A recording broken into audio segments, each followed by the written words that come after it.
বন্ধুরা NS sports টকে আপনাদেরকে স্বাগত নিয়ে চলুন তোমাদের আবার ডেইলি আপডেট।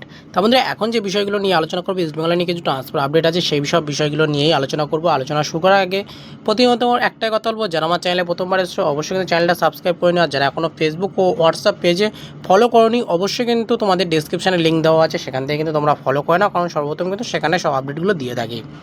তা বন্ধুরা এবার আসি মূল আলোচনায়। প্রথমত তোমাদেরকে যে প্লেয়ারটির নাম বলবো সেটি হলো 22 বছর বয়সী অ্যাটাকিং মিডিওর প্লেয়ার হওয়াম থাম্বা সিংকে নিয়ে। এই হওয়াম থাম্বা সিং যিনি কিন্তু ইন্টারকাশির প্লেয়ার, বর্তমানে তিনি কিন্তু পুরোপুরি ফ্রি প্লেয়ার রয়েছে, কারণ ইন্টারকাশির সঙ্গে তার কন্ট্রাক্ট শেষ হয়ে গেছে। এই প্লেয়ারটিকে নেওয়ার ব্যাপারে কিন্তু ইস্টবেঙ্গল কথাবার্তা চালাচ্ছে। এই প্লেয়ারটি কিন্তু গত কিছুদিন আগে কিন্তু ইস্টবেঙ্গলে খেলে গেছেন। ইস্টবেঙ্গলের মেন টিমে খেলেনি, কিন্তু ইস্টবেঙ্গলের ডেভেলপমেন্ট এবং জুনিয়র টিমে কিন্তু তিনি খেলেছেন। সেখানটা মোটামুটিভাবে তার ইস্টবেঙ্গলে খেলার অভিজ্ঞতা খুব ভালো মতোই রয়েছে। তিনি জানেন যে ইস্টবেঙ্গল ক্লাবে খেলতে গেলে কী কী করতে হয় বা কীরকম মেন্টালিটি নিয়ে লাভতে হয়, এই প্লেয়ারটি কিন্তু খুব ভালো মতোই সেটা জানে। এবার দেখার বিষয় থাকবে এই প্লেয়ারটি শেষ পর্যন্ত ইস্টবেঙ্গলে আসে কি না, কারণ ইস্টবেঙ্গল তো চেষ্টা করছে হওয়াম থাম্বা সিংকে নিয়ে আসার জন্য।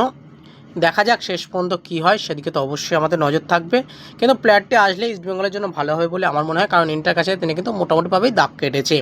সেখান থেকে আশা করছি যে তিনি ইস্টবেঙ্গলে আসলে, ইস্টবেঙ্গলে যেহেতু জার্সি রোড তিনি জানেন, সেক্ষেত্রে ইস্টবেঙ্গলে কিন্তু আসলে তিনি ভালো দাগ কাটতে পারবে, এটুকুনি আশা রাখি। এরপর চলে আসি পরবর্তী আপডেটে। সেটি হলো বন্ধুরা, সেটি হলো 27 বছর বয়সী সেন্টার ব্যাকের প্লেয়ার নিশ্চল চন্দনকে নিয়ে। এই নিশ্চল চন্দন 27 বছর বয়সী সেন্টার ব্যাকের প্লেয়ার, মার্কেট ভ্যালু 60 লক্ষ টাকা।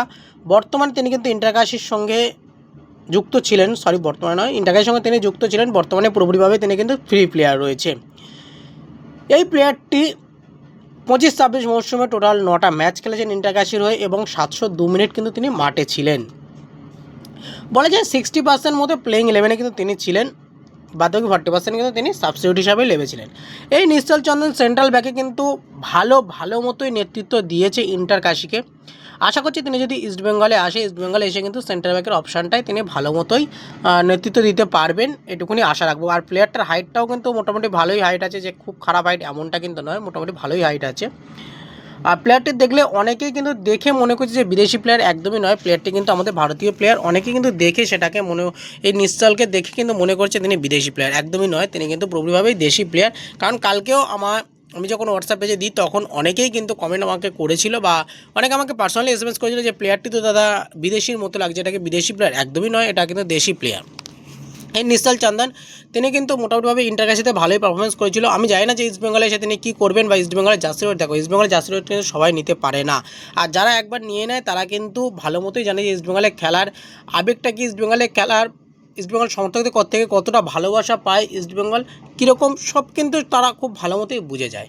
এবার দেখার বিষয় থাকবে এই নিশ্চল চন্দন তিনি কি শেষ পর্যন্ত ইস্টবেঙ্গলে আসবে, আর ইস্টবেঙ্গলে আসলেও তিনি ঠিকঠাক মতো সুযোগ পাবে তো ফার্স্ট প্লেইং 11-এ, এটাও কিন্তু একটা বড় প্রশ্নচিহ্ন থেকে যাচ্ছে। কারণ একটা জিনিস খুব ভালো মতো যে যেহেতু তিনি সেন্টার ব্যাক, ঠিক আছে, সেক্ষেত্রে কিন্তু সেন্টার ব্যাকে আনোয়ার আলী তো অবশ্যই আছে, আর অবশ্যই একটা বিদেশি সেন্টার ব্যাক আসবে, সেটা কেভিন সেভিলি হতে পারে বা কেভিন সেভিলির ব্যাকআপ হিসাবে যাদের নাম উঠে আসছে তাদের মধ্যেও একজন হতে পারে। কিন্তু এবার সেই জায়গা থেকে এই নিশ্চল চন্দন তিনি কতটা সুযোগ পাবে সেটাও দেখার বিষয়। আর এই মরশুমে কিন্তু ইস্টবেঙ্গল অনেক ম্যাচ খেলবে, সেক্ষেত্রে কিন্তু প্রত্যেকটা প্লেয়ারের টায়ার্ড থাকবে, তাই জন্য কিন্তু ইস্টবেঙ্গল অনেকগুলো প্লেয়ার সাইনিং করাতে চাইছে। একটা পজিশনে 2-3-4টে করেও প্লেয়ার সাইনিং করিয়ে নিচ্ছে, তার কারণ একটাই, যেহেতু এই মরশুমে প্রচুর গেম খেলবে ইস্টবেঙ্গল, সেই কারণে কিন্তু তারা চাইছে যে কোনো প্লেয়ারের যাতে ফিটনেসের কোনো প্রবলেম না হয়, কোনো প্লেয়ার যে একজন চোটের জন্য মাঠের বাইরে চলে গেল তার জায়গায় ব্যাকআপ অপশান তাদের হাতে থাকছে না, এরকমটা কিন্তু তারা করতে চাইছে না। তারা কিন্তু খুব ভেবেচিন্তেই কিন্তু এই মরশুমে টিমটা গড়তে চাইছে, যেহেতু তারা এএফসির মঞ্চে খেলতে যাচ্ছে, সেক্ষেত্রে কিন্তু সেই মতোই কিন্তু তারা টিমটা গড়তে চাইছে। দেখা যাক নিশ্চল চন্দনকে শেষ পর্যন্ত সাইনিং করাতে পারে কিনা। এরপর আজকে যদি শেষ আপডেটে চলে আসি, সেটা হলো বন্ধুরা 30 বছর বয়সী ডিফেন্সিভ মিডিওর প্লেয়ার সাহিল টাবোরাকে নিয়ে। এই সাহিল টাবোরা ডিফেন্সিভ মিডিওর পাশাপাশি সেন্টার মিডিও পজিশনে খেলতে পারেন, মার্কেট ভ্যালু 1 কোটি টাকা। বর্তমানে কিন্তু তিনি পুরোপুরি ফ্রি প্লেয়ার রয়েছেন।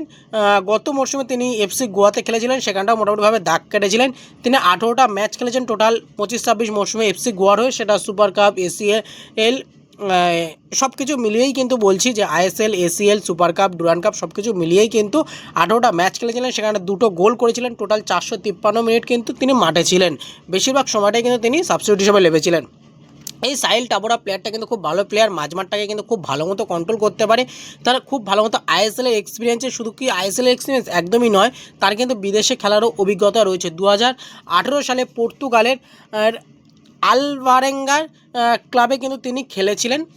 সেখানটায় কিন্তু মোটামুটিভাবে সেখানটাও দাগ কেটেছিলেন তিনি, সেখানটাও মোটামুটি ভালো পারফরমেন্স ছিল তার। আর এই প্লেয়ারটি হায়দ্রাবাদ এফসিতে খেলেছেন, মুম্বাই সিটি এফসিতে খেলেছেন, পাঞ্জাব এফসিতে খেলেছেন, আবার এফসি গোয়াতেও খেলেছেন। তাহলে বুঝতেই পারছো যে প্লেয়ারটির মধ্যে কিন্তু সেরকম ভালো কিছু রয়েছে, যার কারণে কিন্তু এতগুলো ক্লাবে তিনি ঘুরে ঘুরে খেলেছেন। এবার তিনি কিন্তু আসতে চলেছে ইস্টবেঙ্গল কিন্তু তার উপরে একটা ইন্টারেস্ট প্রকাশ করেছে এবং কথাবার্তা কিন্তু প্রাথমিক পর্যায়ে শুরুও করে দিয়েছে। দেখার বিষয় থাকবে সাহিল টেবোরা তিনি ইস্টবেঙ্গলে আসে কিনা, সেদিকে তো অবশ্যই আমাদের নজর থাকবে। আর তোমাদের কি মতামত, এই তিনটে প্লেয়ারের মধ্যে কোন প্লেয়ারটিকে তোমাদের সবথেকে বেশি ভালো লেগেছে অবশ্যই কিন্তু কমেন্ট বক্সে জানিও। আর তোমাদের যা মতামত অবশ্যই কিন্তু তোমরা কমেন্ট বক্সে জানাতে ভুলো না।